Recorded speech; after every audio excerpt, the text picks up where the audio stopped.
Hello, welcome to the Latah Valley Fiber Co podcast. My name is Tiffany.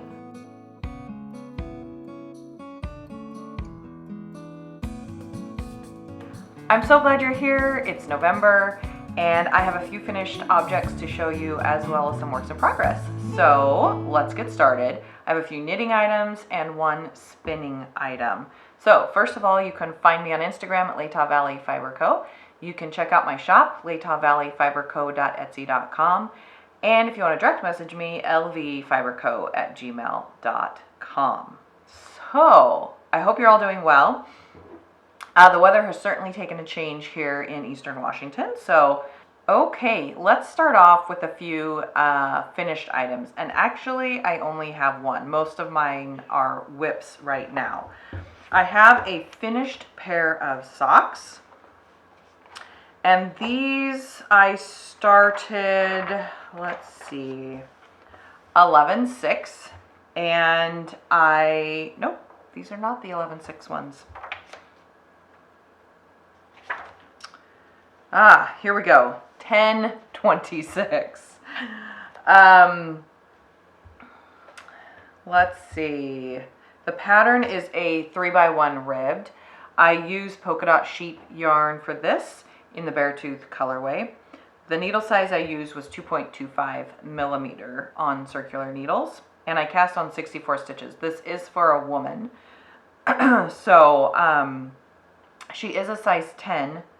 So I used Summerlee's in her book the numbers needed for shoe size, and that's kind of what worked, I hope. These are a Christmas present for a gal that I know at church, her mom. So all I had was shoe size. Let's see, here they are. She wanted brown, and actually one of my works in progress is another one that she wanted in oatmeal kind of colors. I knit the cuff 2x1, and then I knit an additional 2 inches before I started the heel. Then I did a heel flap, gusset, and I knit for another 8.5 inches before starting the toe. I have both of them here. So they're finished, 11/5. Yeah. So I have one pair done for the gal. And these ones are a little bit shorter, so they'll fit in her shoes or short shoes, boots, short boots. And then the next pair I'm knitting are taller. I think I knit 6 inches so that she can put them in her winter boots if she wanted to. Okay, so that's my one and only finished object. I do have several works in progress, so let's move along to those.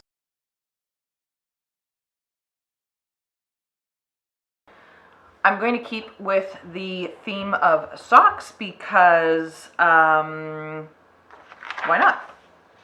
This next pair is also a 3x1 ribbed pair of socks. I found that maybe if her foot was wide or narrow or normal, that a rib sock would maybe fit a little bit better. So that's kind of what I went with. I cast these on 11/6. It's no pattern, just a 3x1 ribbed sock. And I actually hand dyed this yarn trying to get the oatmeal color. And as you can see, it's a little more yellow than oatmeal, but the gal was okay with that. I used a 2.25 millimeter needle, which is pretty normal for me. And I cast on 64 stitches. I'm in the middle of a row, so I am just going to knit across here real quick.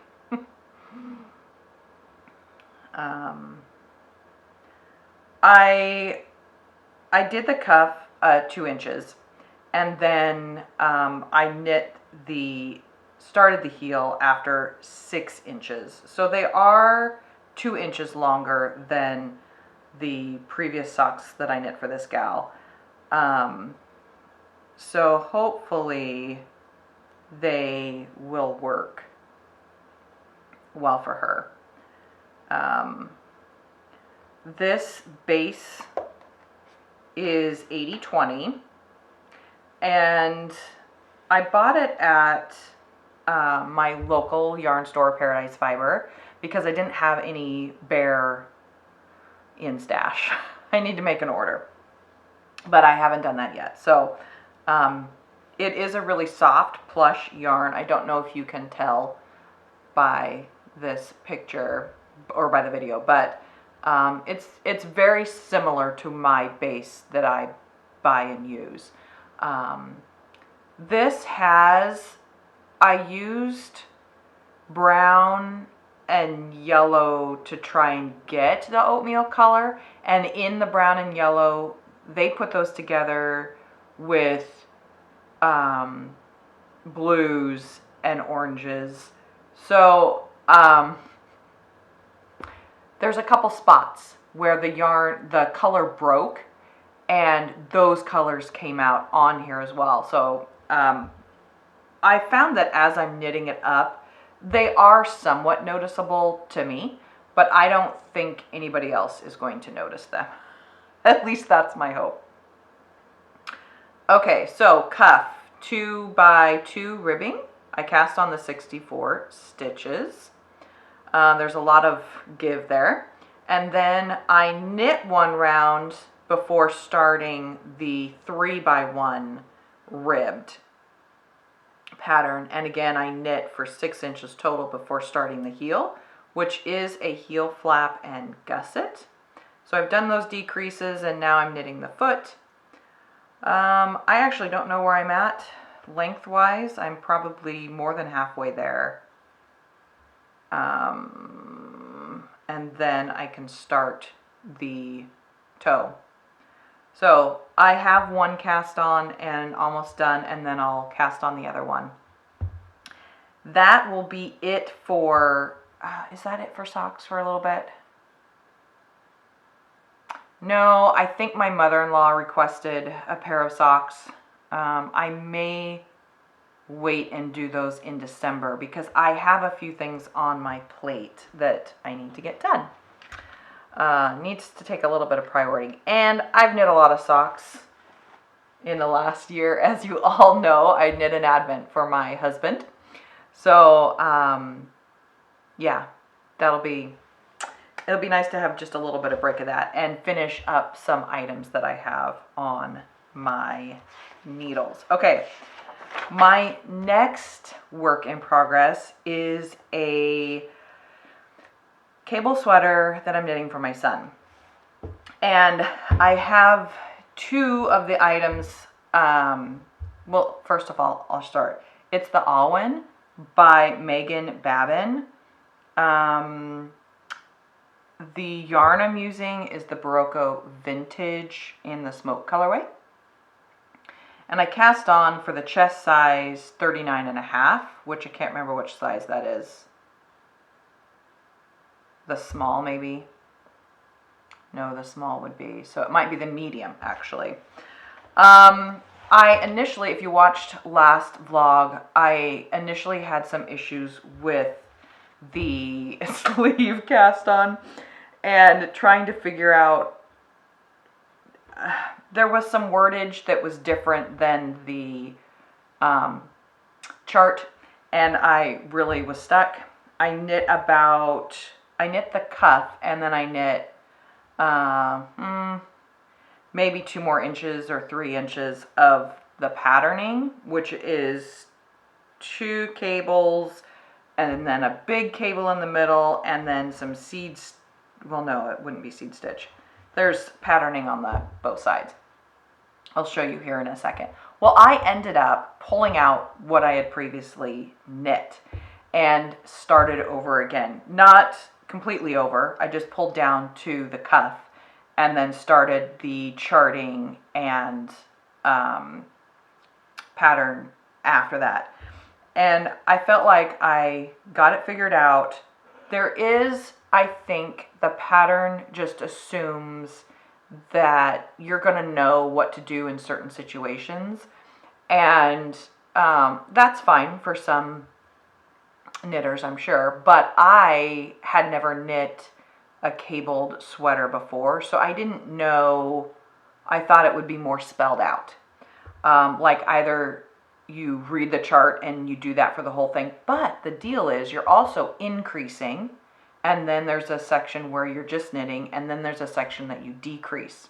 And you'll see that here on this sleeve.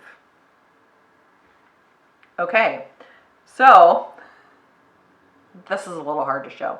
You start down here on your rib and you knit for 2.5 inches, and then you start this lovely cable pattern. And you increase all the way to, I think it was this point. And then you knit for a certain amount of time. Mine was to 18.5 inches. So it was about an inch. No, it was like 1.5 inches. And then you do some decrease, rapid decrease here.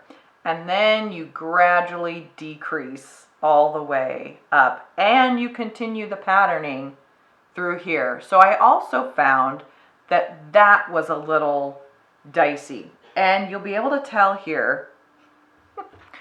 Another thing that maybe would have been helpful is to do both sleeves at the same time. I didn't do that because I've never done this before. I would do that in the future because there's differences. I don't know if you can see this. This was my first sleeve, and you can tell that I quit the pattern because I wasn't quite sure how to do that when there's no stitches. It's almost like the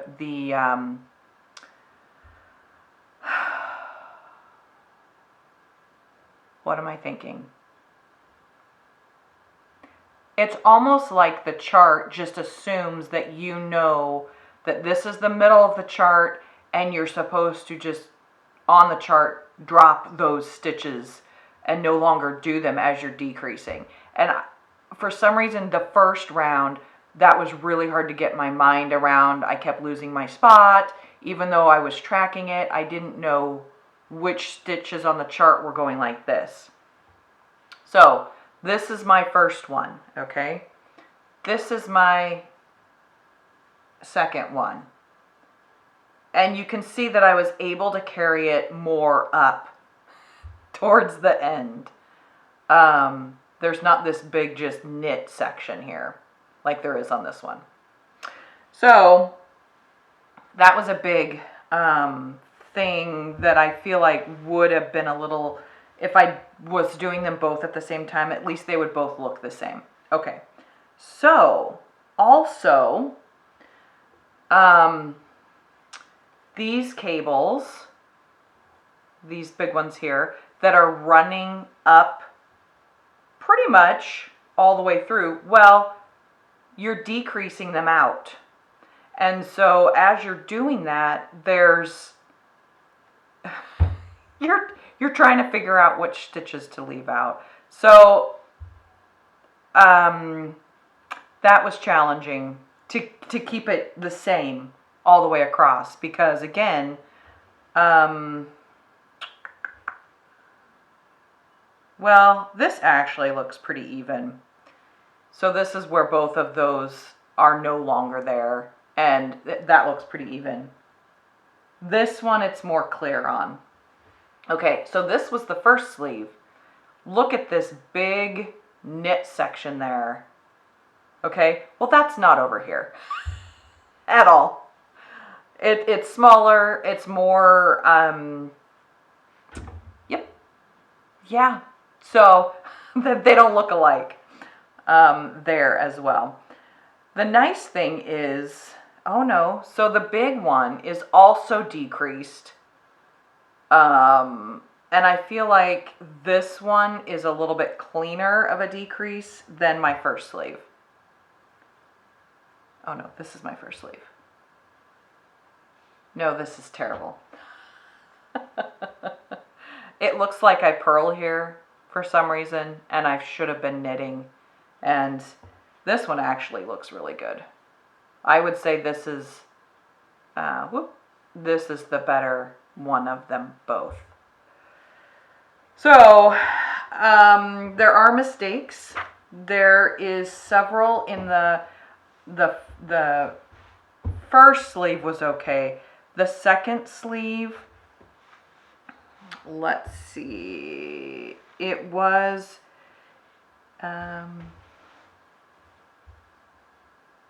yeah.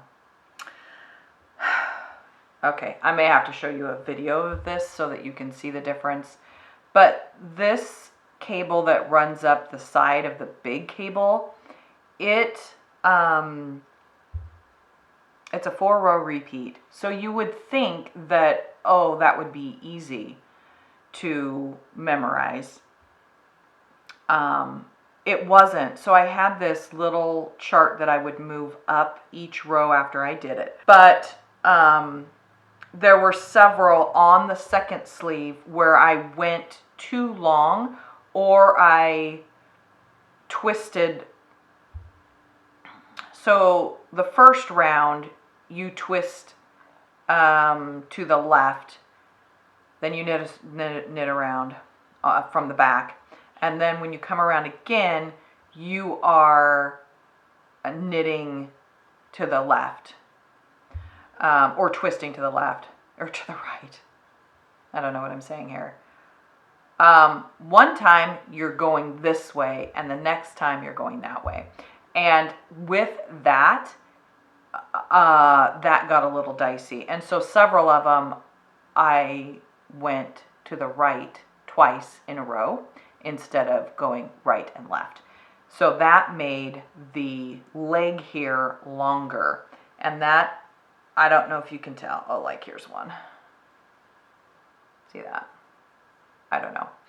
I can show a video of it here maybe. So most of them are nice and tight, but then you've got this long one here. And there's several of those throughout. Yep, there's two right there. Back to back, actually. Both on the same side. So it was great once I got the pattern down. Oh, and this on the side, on both sides here, is once you get down that you're knitting 2 rounds, well, you knit 2, purl 2, knit and purl 2 all the way across. And then when you come back, you purl 2, knit 2, purl 2, knit 2. But then when you come back through, you knit 2, purl 2. So it's opposite of what you had done. And that, I don't, is it the basket weave? I think it's the basket weave stitch. So if any of you are familiar with that, that is what this is doing.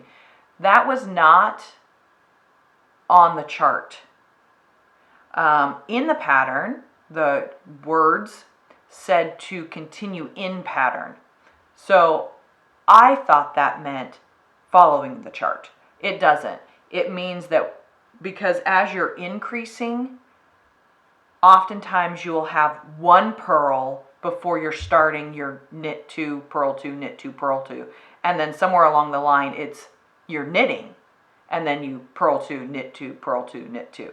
So you have to follow the pattern that you've created from the chart, but it no longer follows the chart exactly. So that's where I was getting really messed up. And there's a couple in there. I don't think they're noticeable, and they certainly won't be for anybody who's not a knitter and isn't like looking at it going, oh, there's a mistake there. All right, so that's the Awen by Meghan Babin. And I am ready to start either the front panel or the back panel. And then I'll seam it together and do the collar. I am taking a little bit of break on this just because I have a few things that I was trying to catch up on. Number 1 was my temperature blanket. So that is actually my next project that I want to talk to you about. It's been a little bit since I've updated, and actually I was into October, the last update. So I'm going to show it to you first before I talk about it a little bit. Okay. So this is where I was at last time, and as you can tell, this is more than a month. Or maybe you can't tell. This is definitely more than a month of work. So I was really behind. Let's go ahead and move this up for next time. I was really behind on this, and there's a lot of different reasons. One being I was trying to get my husband's Advent done early so that I could work on my blanket, maybe a couple gift knits. So, okay, I moved it back up to here, and I only have November and December to go, so this blanket's almost done. Thank goodness. I was telling my friend who is also knitting this blanket that I'm kind of over the blanket. It's not hard in the sense that you just knit a row a day. The problem is if you don't knit a row a day, you get really behind. So for instance, this is up to November 11th. So I'm a few days behind still. I don't actually even know what day it is. It's the 14th. Oh, okay. So I'm almost caught up. That'll be great. Yeah, so there you go. The pattern's great. I love the pattern. It's just kind of, I'm over having to do this every day. There are a few things I wanted to talk about, and that is a few of the details. This is a temperature blanket that I'm doing for 2013, which is the year I got married and the year we adopted our son.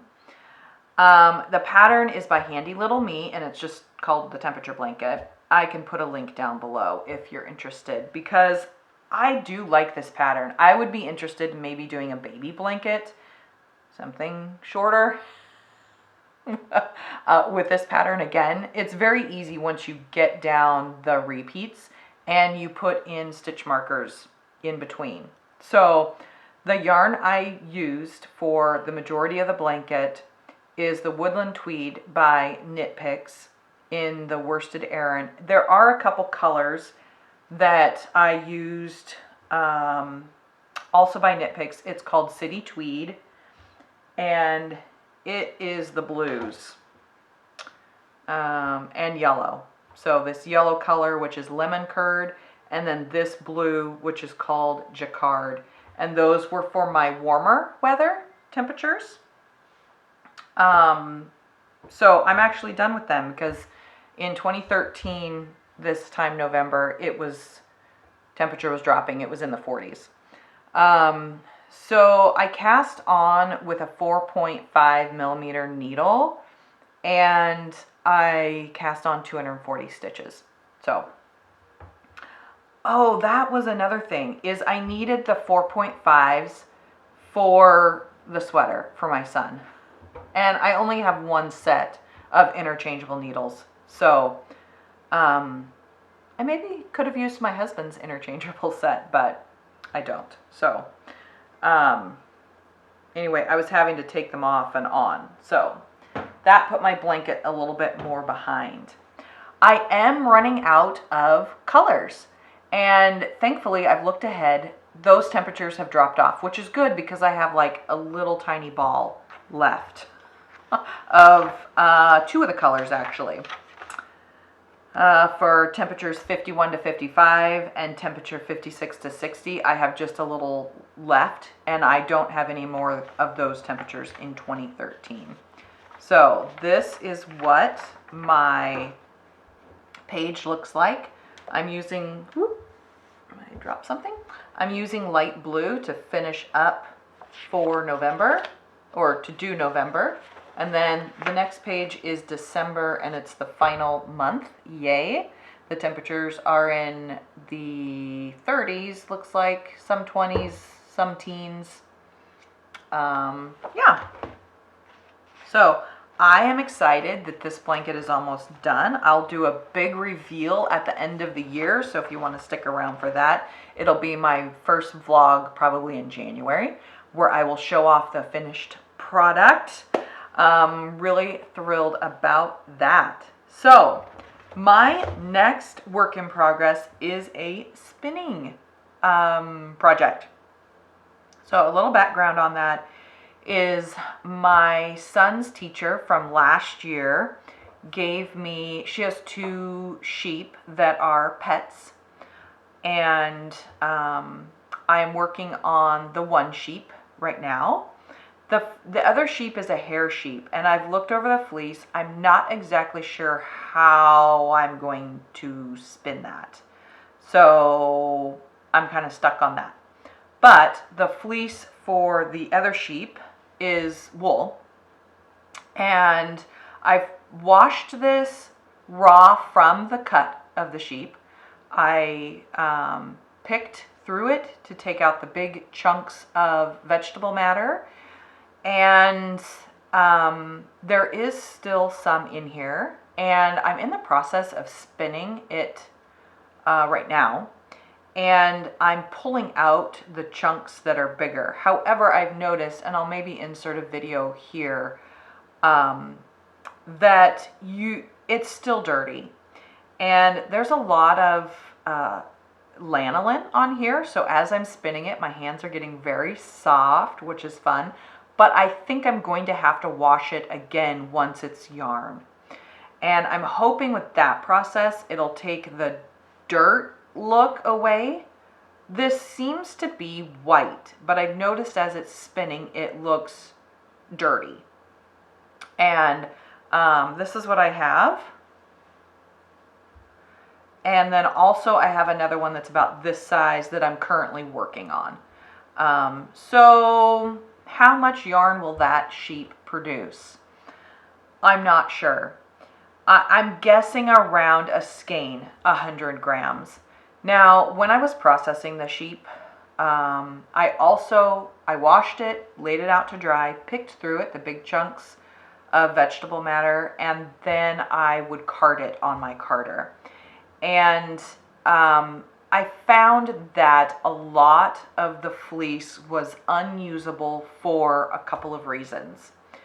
The big reason is that the fleece was not sheared for spinning, meaning that there were a lot of little tiny chunks.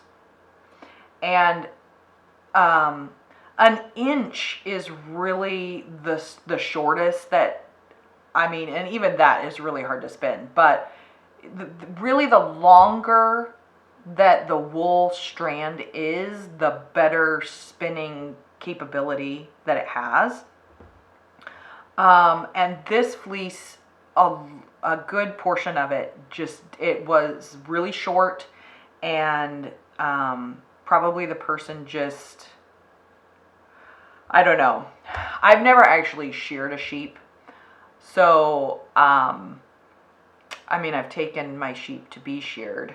I had a couple meat sheep when I was a teenager, and we would shear them and then hand fluff and trim with our hand shears. But at that point, I wasn't into spinning wool or fleeces. So I found that as I'm spinning this fleece, the short stuff that did get into the spinning on the carder, it's dangling off my strand of yarn that I'm spinning. So then I have to pull that off, as well as more vegetable matter, because that's just how it works. So this project will be interesting. I'm hoping to have it done by the end of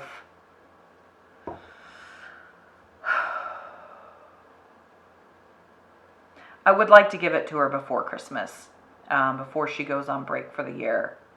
So whether or not I can get that done, I'm not sure. Because I also have a spinning project that I'm going to be starting for Vlogmas this year. Instead of opening an advent calendar of yarn, I'm going to be opening an advent calendar of spinning wool. And that day you'll come along with me as I spin that into yarn. So that's kind of on my plate as well. Is it possible to get it done by Christmas? Of course. Yes, it is possible. So I'm all for it. So I might as well jump in. I'm doing everything else. Why not? I'm also working on a quilt that somebody asked me to make up.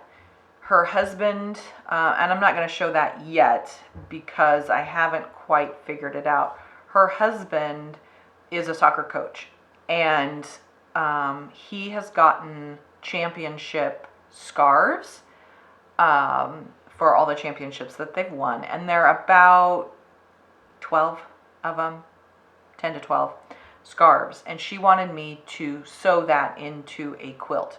So I'm in the process of trying to figure that out. They are knit scarves with acrylic, and they're all different lengths, so that's kind of not real sure how I'm going to do that. She said it would be okay to cut them, so I might do that. We'll see. They're double thick, which could be problematic. I might cut so that it's, because I'll put a backing on it and also stuff it with quilt stuffing. So I might actually cut them so that they're not double thick, they're just single thick. But we'll see, and I'll bring you along on that. It'll probably be the beginning of, I actually could do that the week of Thanksgiving, I think, because we're going to take some time off of school there, and so I could really focus and get that done. Actually, that's a great idea. I might just do that. So that's where I'm at. That's what I have on my plate right now. And yeah, it's all good. I love fiber. I love different sewing projects and knitting projects. So I like to keep busy that way, keep my hands busy, keep my mind engaged. So I think that's it for this week. I hope you're all doing well and getting some projects done, kind of like I'm doing. That's it for me this week. I'll see you in a couple weeks with more progress on my projects, and I hope you all have a great day. Happy knitting.